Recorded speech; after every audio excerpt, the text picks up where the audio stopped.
Surprise, surprise. Some Cajun seasoning. It's all together now. And Cajun seasoning. that's the one. And some fresh lemon juice. Okay? Is that chicken breast, and I'm by just the way? going to mix. It's chicken breast, okay? But you could use thigh or You anything. could use whatever you like, but I like to go with that. Now, into a nice hot pan. Let's get the pan going there. And we're going to add our onions and our peppers straight to the pot. Is there some oil in the pot? Yes, there is. There's a little bit of oil, okay? I'm going to add some Cajun seasoning because of this dish, I like to season the pot. It's not necessarily about seasoning the rice, it's the pot to begin with. Okay, let's get some cumin. Is that quite common spice in Cajun It's becoming cooking? more and more common. I've lived in this country for so many years now, and it's a seasoning that I really like. So what I've tried to do with soul food is update it. Let's face it, it is 200 years old. Okay?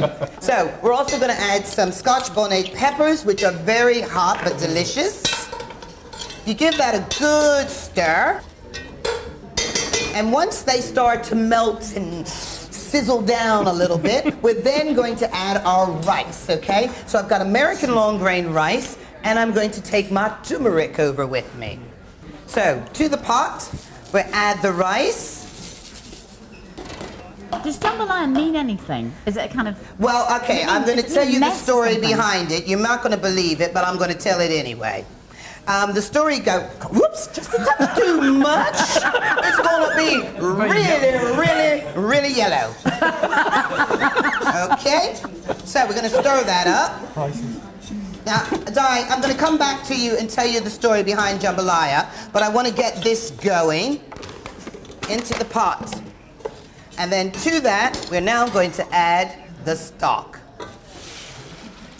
And you just leave that to boil. We've got over here in this pot, I have my chicken. Now, I've already started cooking some chicken, and that's nearly done. But to that, we're going to add some lovely chorizo. And the chorizo is going to release a lot of oils and natural fats. So you don't need to add a lot of extra oil to it when you're doing this. We're going to add our prawns straight to it, because remember, they take a little bit of time, so they don't go in at the beginning. Let's get those prawns in. Now, the reason I do this separately is this way, if we've got any vegetarians in the house, they can have the jambalaya without the meat, and us people who love the meat, we can have the toppings.